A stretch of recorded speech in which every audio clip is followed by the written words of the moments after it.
요 본문을 읽겠습니다. 요한복음 제21장 1절부터 7절까지 말씀인데요. 한 절씩 번갈아 읽겠습니다. 그 후에 예수께서 디베랴 호수에서 또 제자들에게 자기를 나타내셨으니 나타내신 일은 이러하니라.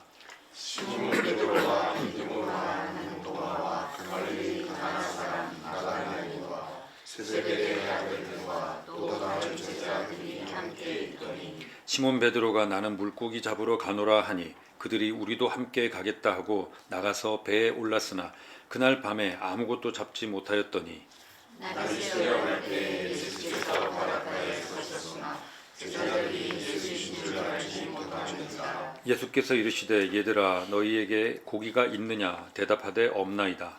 이르시되 그물을 내 오른편에 던지라. 그리하면 잡으리라 하시니 이에 던졌더니 물고기가 많아 그물을 들 수 없더라. 같이 읽겠습니다. 예수께서 사랑하시는 그 제자가 베드로에게 이르되 주님이시라 하니 시몬 베드로가 벗고 있다가 주님이라 하는 말을 듣고 겉옷을 두른 후에 바다로 뛰어내리더라. 아멘. 네, 이 본문을 가지고 다시 찾아오신 예수님이라는 제목으로 하나님 말씀 전하겠습니다. 기독교 신앙을 가진 사람들의 특징은 나름 개인적인 체험이 있다는 겁니다. 청소년기나 청년기에 수련회에 가서 울부짖거나 뭐 소리를 내거나 이제 기도하는 경험들 이제 기본적으로 가질 수 있고요. 그때 이제 막 이제 너무 간절히 기도하다 보면 뭐 몸이 쩌릿쩌릿한 거 느끼기도 하고 뭔가 정서적인 그런 변화를 느끼기도 합니다. 그리고 나이 드신 분들 중에도 새벽 기도, 철야 기도, 금식 기도 이런 걸 하면서 하나님의 음성을 듣거나 하나님이 안아주시는 것과 같은 이제 체험을 할 때도 있습니다. 그리고 성경을 읽을 때 마음에 울림이 있거나 정말 그 말씀이 꿀같이 단맛이 느껴지기도 한다고 하는데요. 이제 이런 현상에 대해서 이건 하나님의 은혜다, 이제 성령의 역사다, 이제 이렇게 표현을 하지만 이제 비기독교인들 입장에서는 네가 너무 간절히 그것을 원하다 보니 네가 원하던 일에 네가 세뇌가 되어서 네 몸이 그런 식으로 반응한 거다라고 이제 은혜 팍 깨뜨리는 이제 그런 해석을 이제 할 때도 있습니다. 근데 정작 그러니까 이건 이제 설명이 안 되는 거죠. 나만의 주관적인 체험, 개인적인 체험이니까요. 그러니까 같이 수련회 장소에 있다 하더라도 이 사람은 그렇게 느끼는데 바로 옆에 사람은 아무것도 느끼지 못할 수 있습니다. 근데 이제 그걸 체험한 사람은 하나님이 정말 이 많은 몇십억의 인구 중에 나만 이렇게 딱 택한 것 같고 나를 위하시는 것 같고 나와 동행해 주시는 것 같고 찬송가 가사대로 세상과 나는 간 곳 없고 정말 구속한 주만 보이는 하나님이 정말 나만 보시는구나. 이 세상에 많은 사람들이 있는데 나에게 이런 걸 주셨구나. 내가 택함 받았구나. 해가지고 감동이 팍 차올라요. 근데 옆에 이 사람도 그렇고 저 사람도 그렇고 다 그래. 그런 순간 또 감동 확 깨지죠. 나만 그래야 되는데. 어쨌든 이게 그러니까 이제 내가 지금 이제 몸에 뭐 느끼는 체험을 했어요. 예를 들어서 내가 방언을 봤어. 근데 그냥 하나님 나도 방언을 했으면 좋겠는데요. 그런데 방언을 하게 된 거예요. 뭐 그냥 좋아 죽는 거지 이제. 다 죽었어 이제. 내가 다 방언한다 막. 그러니까 눈 떴는데 다 하고 있어. 그러면 이제 감동 파괴입니다. 나한테만 주셔야지 다 주면 이게 무슨 은혜냐 이렇게 여겨진다는 거죠. 그러니까 아쉬운 거는 우리가 이렇게 몸으로 느껴지는 이런 것은 시간이 오래 가지 못합니다. 잠깐이고요. 그리고 그것이 다른 사람도 이제 얼마 지지난주 이제 수능을 봤잖아요. 우리 애가 연대에 붙었어요. 너무 감사해요. 할렐루야. 밥 살게요. 이런데 어쩌노 나는 서울대 붙었는데 그러면 밥 사는 거 취소. 그러니까 이게 그냥 그 감사로 끝나지 않고 갑자기 하나님 왜 나는 연대예요. 나도 서울대 붙여주지. 이렇게 돼버리는 거예요.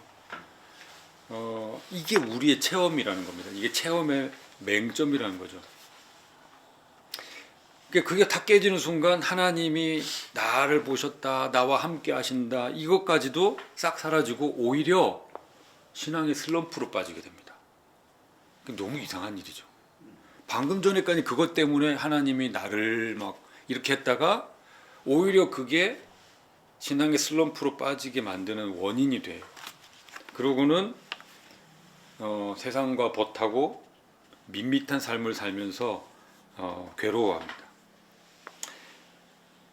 나중에는 그냥 다 그냥 이게 놓는 것처럼 예배에 참석하지만 그러려니 그냥 저 사람도 보니까 그런 것 같고 그래서 그냥 그렇게 살아가는데 또 성도들이 그렇게 생각해요. 이제 예를 들어서 믿은 지 얼마 안 되는 사람이 막 뜨겁게 생활하는 거 보면 그때는 다 그렇지 뭐 나도 그땐 그랬다. 좀 있어 봐라. 이제 이런 식으로 이제 그 사람 이제 좀 우리 보기 막 설치는 것 같고 그러면 전문 용어로 소화기라고 하죠. 이제 쉬 해가지고 불 꺼주고 진정해 이제 이렇게 하게 되는데 그러면 신앙은 그렇게 확 뜨거워지는 건 그 초기의 어떤 감정인 것이고 미지근하게 가는 게 맞는 건가? 근데 또 마음은 계속 우리가 뜨거운 신앙을 원하고 또 뭐 성경에 또 불 같은 뭐 이런 거 표현들도 있으니까요. 근데 왜 이게 우리는 잘 안 될까 하는 거죠. 아무것도 없는 것 같은 이런 생활을 하는 것이 맞는가? 오늘 우리가 이 본문을 통해서 우리 이 기독교 신앙의 기초를 점검해 보겠습니다. 요한복음 20장에서 부활하신 예수님은 제자들에게 2번이나 나타나셨어요. 성경에 기록된 것만 2번입니다. 그리고 그 신비한 몸을 보이셨어요. 만지게 하셨어요. 문이 닫혀 있는데 갑자기 이러고 있는데 예수님이 여기 나타나신 거예요. 그때는 이런 테이블이 없었으니까 이제 뭐 이렇게 다 깔고 그 위에 이제 음식을 놨는데 여기 한가운데 예수님이 갑자기 좀 비켜봐라 그러고는 오신 게 아니고 갑자기 나타나셨다가 뭐 이렇게 만지고 할 말씀 다 하시고는 갑자기 또 비켜봐라 없이 그냥 뿅 사라지신 거예요. 그런 예수님을 만난다면 어떨까요? 만약에 지금 여기 이게 귤 치우고 귤이 있어서 예수님이 못 오시는 귤을 치우고 있는데 갑자기 예수님이 가운데 팍 나타나셨다. 그런 일이 생기면 어떨까? 뭐 부산에서 제일 큰 교회라는 그런데 많은 수천 명이 모여서 예배하는데 갑자기 예수님이 그들 가운데 나타나셨다. 그럼 어떨까요? 신앙이 정말 돈독해질까요?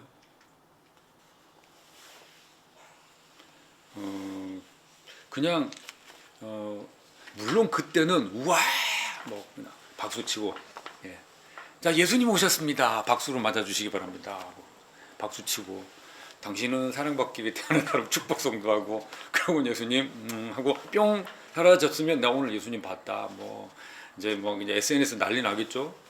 진짜 전부 뭐 카메라 들이대고 막 이제 얼마나 갈까요? 그 사람들도 일상을 살면 아마 일주일 못 가서 다시 흐지부지 될 거예요. 그걸 이미 우리는 출애굽기를 통해서 봤습니다. 홍해를 건넌 사람들이 사흘 만에 다시 나 애국 갈란다. 그 사람들이거든요. 그러니까 우리도 똑같습니다. 그러니까 이 사람 지금 제자들이 예수의 잔당으로 몰려서 처벌받을 두려움에 빠져 있었는데 예수님이 갑자기 나타나니까 우와 진짜 예수님 그래서 막 흥분했어요.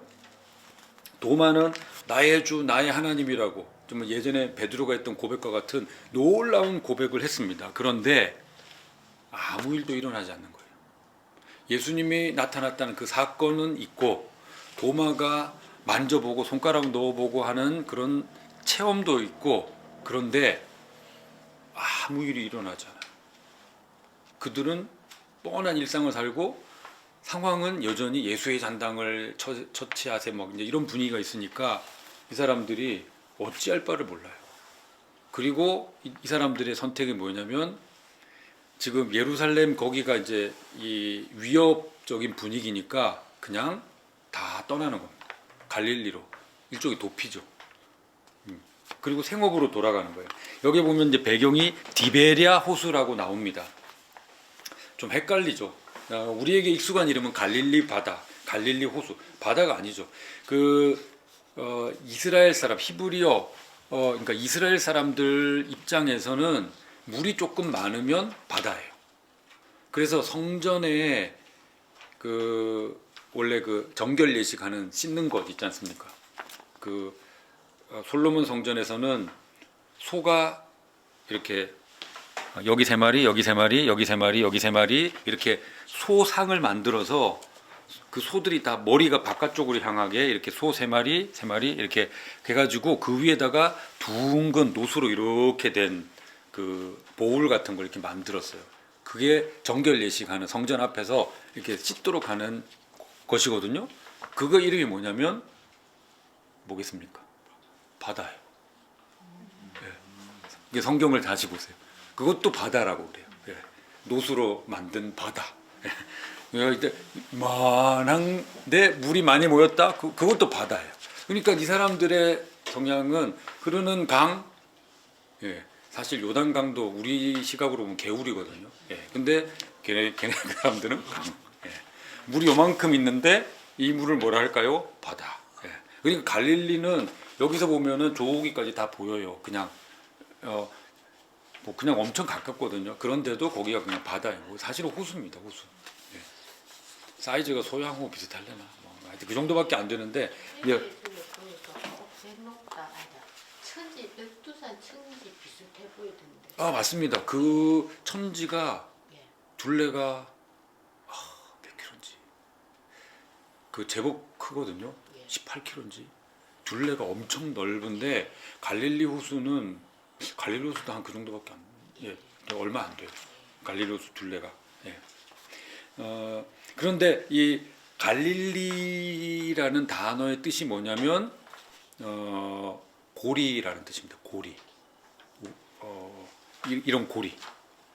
갈릴리라는 뜻이. 이게 왜 그러냐면 이 호수가 있는데 마치 대구 분지처럼 호수를 둘러싸고 산들이 이렇게 뺑 둘러싸 있어요.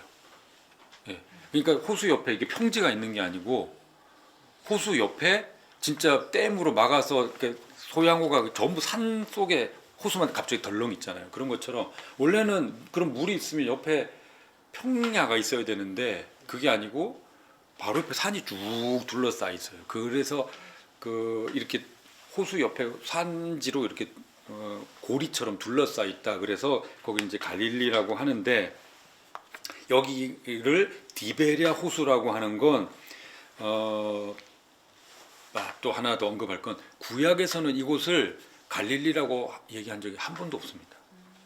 그건 신약에 넘어와서 그렇고요. 구약에서는 여기를 긴네렛 호수라고 했습니다. 긴네렛 호수.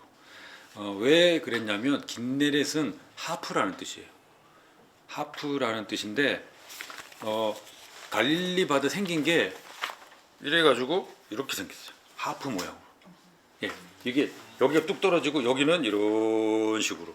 그래서 하프 모양으로 생겨서 거기를 좀 이상하죠. 그 사람 누가 드론 띄워서 본 것도 아닐 텐데 그거를 갈릴리 이제 호수가 하프 모양으로 생겼다 그래가지고 그걸 긴네렛 호수라고 이렇게 불렀는데 여기 아까 말씀드렸는데 여기 뚝 떨어지고 여기 이렇게 하프 모양으로 이렇게 생겼는데 여기 중간쯤에 여기에다가 계획 도시가 하나 세워집니다.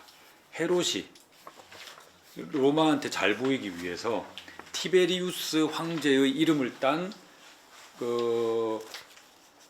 저희가 데살로니가 공부할 때도 알렉산더 대왕 누나의 이름이 데살로니키 그래가지고 그 이름을 그대로 붙였다고 했잖아요. 데살로니가로.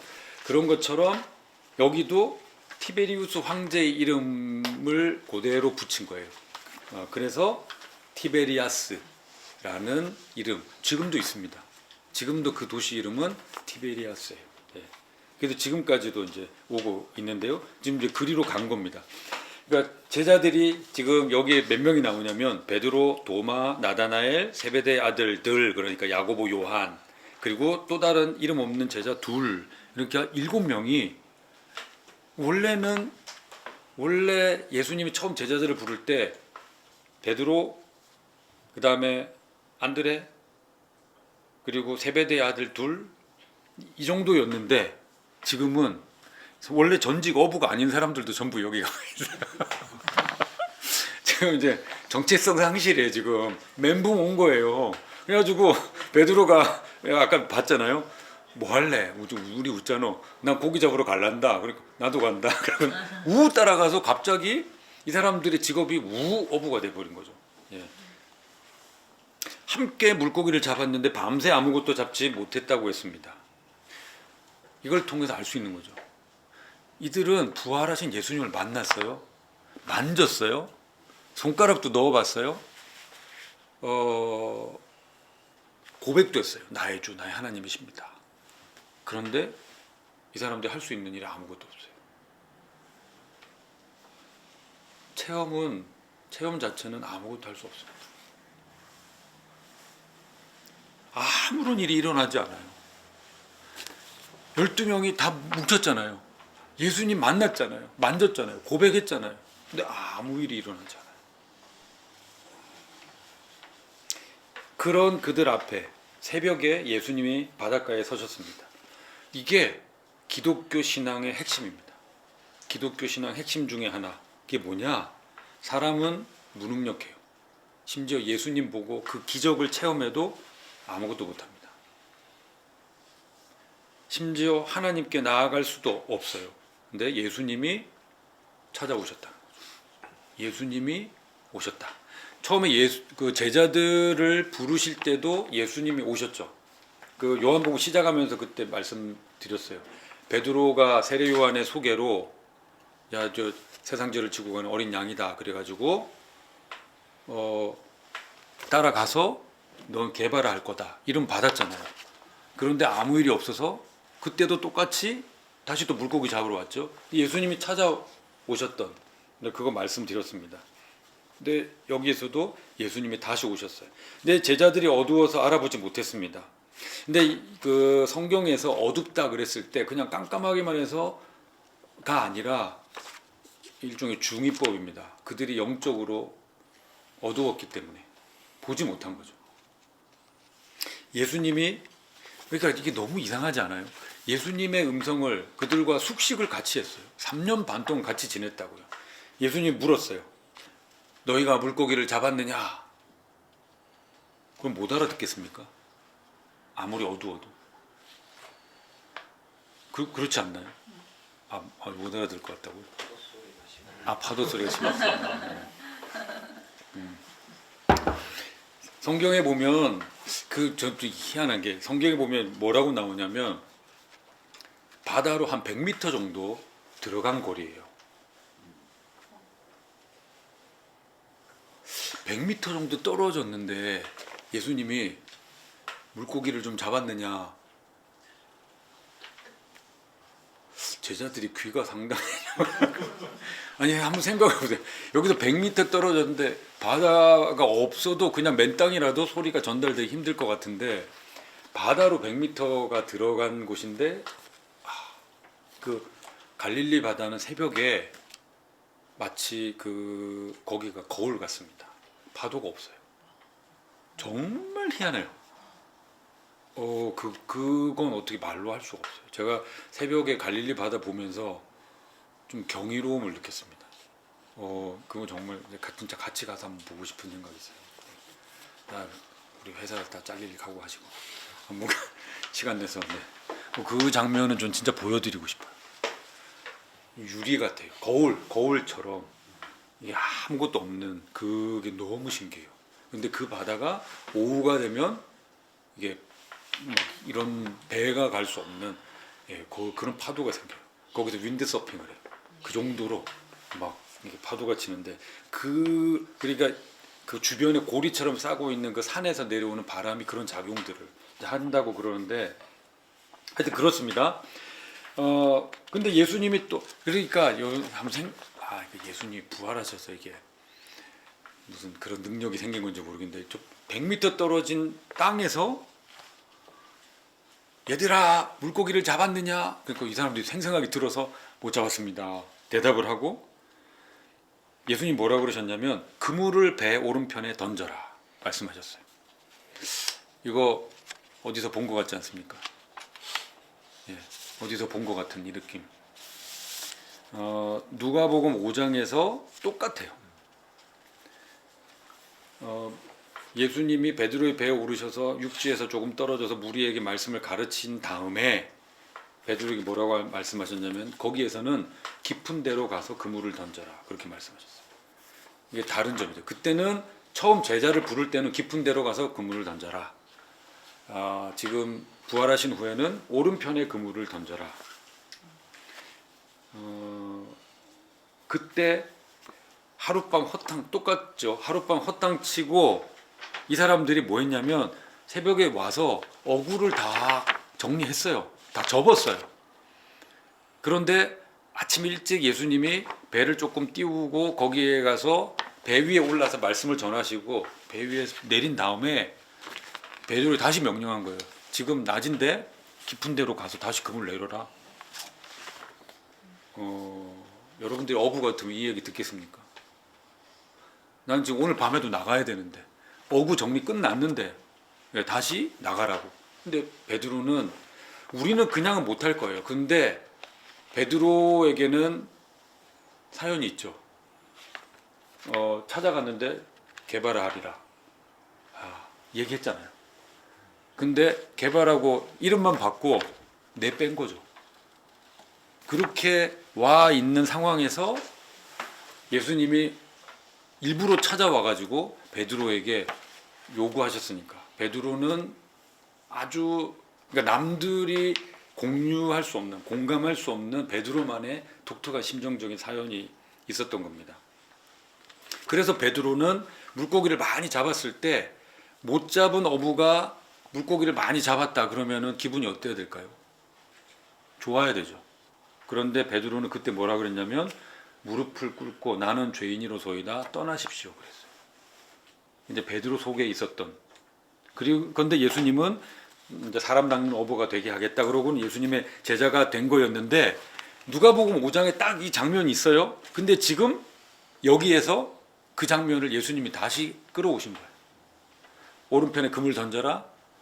예, 베드로가 아직 예수님이 이거 몰라요. 그물을 던져. 내가 이 장면 내가 이거 어디서 이거 본 것 같은데 그물을 던졌어. 아니나 다를까 꽉 그물이 가득 찼어요. 나중에 이제 잡고 나중에 육지에 와서 물고기를 세 보니까 153마리. 이걸 그물이 가득 찰 정도로 물고기를 많이 잡은 숫자라고 할 수 있을까요? 어떻게 생각하십니까?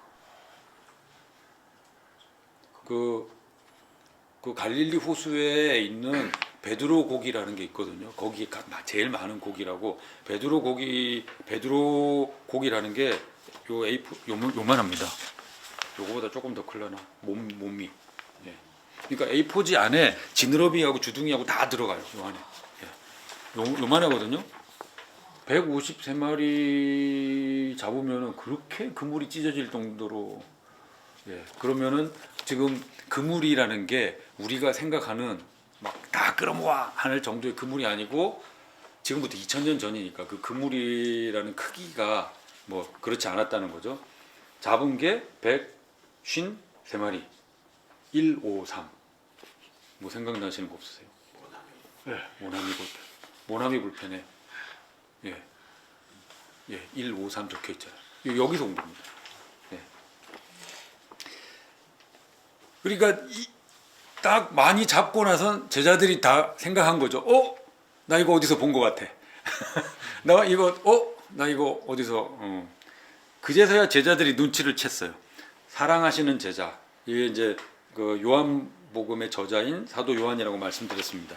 겸손한 표현이에요. 가장 어린 요한이 주님이시다라고 먼저 말했어요. 그랬더니 베드로가 물고기 잡느라고 벗었던 겉옷을 두른 후에 바다로 뛰어내렸습니다. 7절에 여러분 배가 지금 얼마나 떨어져 있다고요? 100m. 그러면은 이거 뛰어내릴 수 있을까요? 아, 수영 잘하세요? 네? 100m. 이거 웬만한 스튜어디스 항공 승무원들 그 수영 테스트 하거든요. 몇 미터인지 아세요? 네? 25m요. 네. 25m만 수영하면 돼요. 근데 그걸 못해서 떨어진 사람도 있다는데, 근데 지금 100m 떨어졌어요. 이게 여기 50칸이라고 성경에 나와 있는데 이게 미터법으로 100m 정도거든요. 100m를 수영을 해야 돼요. 그러면은 옷을 입는 게 좋아요? 벗는 게 좋아요? 벗는 게 좋죠. 지금 물고기 잡느라고 이제 위통 벗었단 말이에요.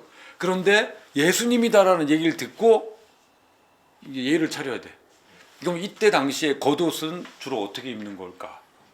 이게 천을 막 이게 두르듯이 막 이렇게 입는 건데, 저도 이거를 요번 설교 준비하면서 아니 걸었나 그럼?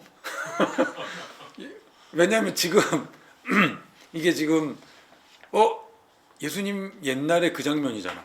베드로는 또 이 배 위에서 예수님과 또 이게 한 장면이 또 있잖아요 따로. 예, 요번에는 성공하리라. 그래가지고 정말 예수님이십니까? 그럼 나 걸어야지. 겉옷까지 딱 챙겨 입고 와 푹 뛰어들었는데 퐁 빠졌습니다. 예. 여기에 겉옷을 입었다는데 그냥 입은 게 아니고요. 거기 말씀해 보면 7절에 겉옷을 어떻게 했다고 돼 있죠? 네, 이게 성경에 여기 한 번 나오는 단어예요. 이게 뭐냐면 허리 묶었다는 거예요. 네. 그 베드로는 수영이 자신이 있었어요. 그러니까 지금 이걸 끌어올려서 노를 저어가지고 육지에 가서 예수님을 본다 생각이 없고 예수님이다 했을 때 베드로는 3번 부인했던 사람이잖아요. 아, 이게 생각이 복잡해지는 거지. 빨리 예수님께 가야 되겠다는 생각에 겉옷 두르고 이게 질끈 묶고 그냥 바다로 뛰어들어서 헤엄친 거죠. 네. 수영을 잘했는지 아니면 주께서 안 빠지게 해주셨는지는 모르겠지만 뭐 수영에 자신 있었다 그거보다도 아마 베드로는 3번 부인했고 거기에 대해서 정리되지 않았기 때문에 자기를 다시 찾아오신 주님을 이제는 놓칠 수 없다는 그 마음이지 않았을까. 예. 주님이다 그랬을 때 냉큼 걷어 챙겨서 바로 바다로 뛰어들었다고 성경이 말하고 있거든요. 그러니까 주님을 아무리 수영 잘하는 사람에도 바다 수영 힘들고 거기서 100m 수영하는 거 정말 힘듭니다. 그러니까 주님을 자신의 생명만큼 그 이상으로 귀하게 여겼다는 걸 볼 수 있습니다. 말씀을 정리하겠습니다. 3가지로 정리할 텐데 첫 번째는 예수님이 제자들을 먼저 찾아와 주셨죠. 그리고 지금 다시 또 찾아와 주셨습니다. 우리가 본 대로 제자들은 부활하신 주님을 보고도 어찌할 바를 몰라서 고기 잡으러 갔어요. 이건 인간의 무능력과 인간의 좌절입니다. 근데 예수님이 처음 제자들을 불렀던 그 자리로 다시 찾아와 주셨어요. 이거는 은혜입니다. 은혜. 다만 우리가 주의해야 될 건 영원히 이 기회가 이런 식으로 반복되지 않아요. 우리에게 기회, 말 그대로 기회가 주어지고 언젠가는 이 기회의 문도 닫히게 됩니다. 일단 지금 우리에게 이렇게 재차 기회를 주신 은혜를 먼저 생각하고 발견해야 되죠. 그리고 감사해야 됩니다.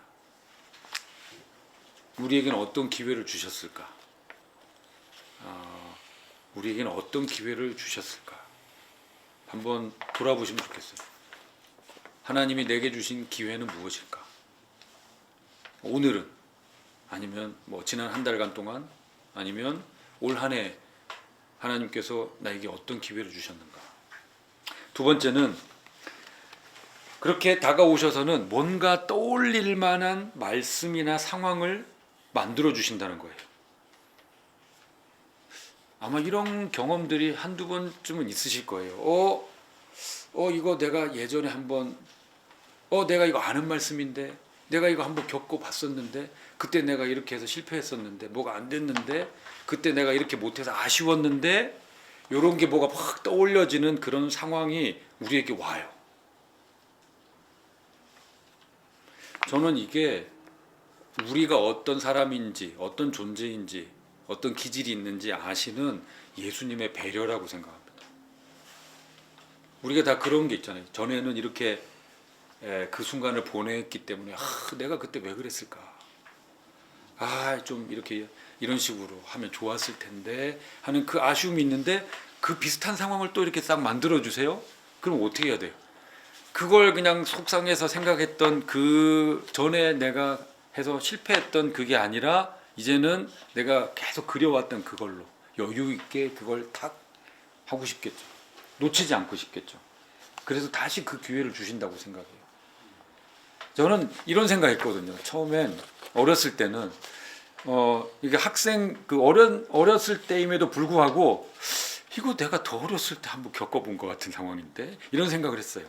그리고 무슨 생각을 했냐면 하나님이 대본이 좀 우리식으로 짜치시나? 이 많은 사람들에게 인생 대본을 다 줘야 될 텐데 상황을 겪어야 되잖아요. 그러니까 좀 뭐 비슷한 상황을 겪을 수도 있고 그러니까 얘는 한 번 더 막 이렇게 하게 하시나라고 어린 마음에 생각을 했었는데 지금 이 나이가 돼서 생각해 보니까 이건 은혜구나. 그때 내가 아까워하고 아쉬워했던 그거 회복할 수 있게 기회를 주시는 것. 그러니까 베드로는 기회를 놓칠 수 없는 거죠. 그래서 바다에 뛰어들었다고 생각합니다. 이건 대단한 용기라고 생각해요. 우리도 전에 내가 이거 한번 겪었던 상황 비슷한데라고 느껴질 때 그때는 후회하지 않고 내가 마음속으로 머릿속으로 그렸던 그 일을 할 수 있으면 좋겠습니다. 세 번째는 예수님은 지금 처음 찾아오신 모습과 비슷하게 다시 찾아오셨어요. 그러면은 이전의 그 모습으로 예전의 나로 돌아가는 것인가? 아닙니다. 우리의 역사가 제가 그때 한번 말씀드렸죠. 초대교회로 돌아가자. 이거 잘못된 구호예요. 하나님은 은혜로 2000년 교회 역사를 이렇게 끌고 오셨는데 하나님의 2000년 교회 역사 그 은혜를 다 접어버리고 초대교회로 돌아가자고? 이건 말도 안 되는 얘기죠. 예수님이 다시 오신 것은 여기에서 새로운 정리를 하고 한 단계 더 우리를 인도하시기 위함입니다. 베드로가 3번 부인했어요. 그리고 이제 다음 시간에 할 텐데 베드로에게 3번 질문을 하죠. 이건 베드로 근데 이건 이런 질문 하실 때 베드로만 너 나하고 좀 계산할 거 있지? 좀 따라와 봐라. 그러고는 여기만 이렇게 계산한 게 아니고 사실 그 수치인데 왜냐면 그 자리에 있지 않았던 다른 제자들은 사실 또 잘 모르는 상황이잖아요. 근데 여기만 불러서 남들 모르게 그들만의 정리를 하지 않으시고 제자들 다 알게.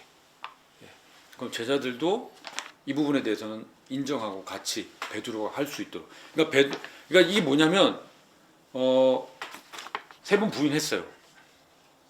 그러니까 누구한테 뭐 털어놨을 수도 있죠. 뭐 이게 지금 다 공개된 내용인데 예수님이 사랑하느냐? 그리고 제자들 다 듣게 내 양을 치라라고 이야기를 해준 거예요. 예수님이 인정해 준 거죠. 니네 베드로 이제 구박하지 마. 베드로를 새 모습으로 만들어 주시고 한 단계 끌어올려 주셨어요. 이게 너무 놀라운 은혜입니다. 마찬가지로 우리에게도 그런 기회가 재차 찾아온다면 이건 주님이 우리를 새 모습으로 더 나은 모습으로 만들어 주신다는 보장이란 거예요. 그 모습을 우리가 기대할 수 있으면 좋겠습니다.